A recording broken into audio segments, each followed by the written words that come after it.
पोहोचते। साताऱ्यामध्ये पुन्हा एकदा उदयन महाराजांनी आघाडी घेतलेली आहे। शशिकांत शिंदे थोड्या वेळपूर्वी अगदी फेटा बांधून गुलाल उधळून खरं तर आपल्या कार्यकर्त्यांबरोबर उभे होते आणि आपण असंही म्हणलो की हा गुलाल टिकला पाहिजे अंगावरती।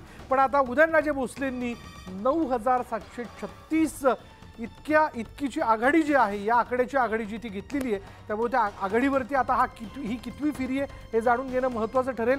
कारण यानंतर जर आणखीन काही फेरा होणार असतील तर उत्तर दक्षिण म्हणजे कराड दक्षिण आणि कराड उत्तर या ठिकाणाहून महाराजांना मतदान होणं फार आवश्यक आहे। कारण एकीकडे आहेत पृथ्वीराज बाबा आणि दुसरीकडे बाळासाहेब पाटील। दुपारी उद्धव ठाकरे हे सेना भवनात येणार आहेत आणि ते पत्रकार परिषद घेत आहे असं देखील आपल्याला कळतंय। लोकसभेत ठाकरेंच्या पक्षाला चांगलं यश लाभल्याबद्दल ते माध्यमांशी संवाद साधतील आणि जनतेचे आभार देखील ते मानू शकतात असं देखील आपल्याला कळतं आहे।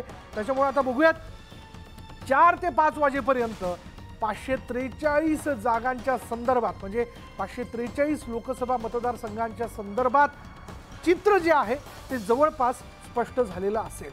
एखाद दुसरी जागा जी आहे ती राहून जाऊ शकते, पण लोकसभेत ठाकरेंच्या पक्षाला चांगलं यश मिळालेलं आहे। म्हणजे एकूणच आपण असं म्हणूयात की इंडिया आघाडीला यश मिळालेलं आहे। आणि दुपारी आज जर आपण पाहिलं तर त्याबद्दलची ते पत्रकार परिषद घेत आहेत आणि पत्रकार परिषद घेऊन याबद्दल काय नेमकं यापुढे ते करणार आहेत किंवा काय केलं या संदर्भातलं भाष्य ते करू शकतात आणि जनतेचे आभार ते मांडणार आहेत। त्यामुळे दुपारी होणाऱ्या पत्रकार परिषदेबद्दल सगळ्यांच्याच मनात मोठी उत्सुकता आहे। कारण आत्तापर्यंत झालेले आरोप प्रत्यारोप किंवा महाविकास आघाडीच्या संदर्भात महायुतीकडनं झालेली टीका याला ते काही उत्तर देत आहेत का? कारण अर्थातच आपण जर पाहिलं तर एक एक करत निकाल जे ते समोर येताना दिसतात। पण आघाडी जी आहे बघा, धुळ्याच्या संदर्भात मनादेश मनागाव मनादेश खानदेश असं म्हणलं जातं धुळ्याच्या बाबतीत। म्हणजे खानदेशाचं प्रवेशद्वार, खानदेशाच्या या प्रवेशद्वारात 13व्या फेरीमध्ये सुभाष भामरे हे पिछाडीवर असल्याचं कळतं आणि शोभा बच्चाव हे आघाडीवरती आहे।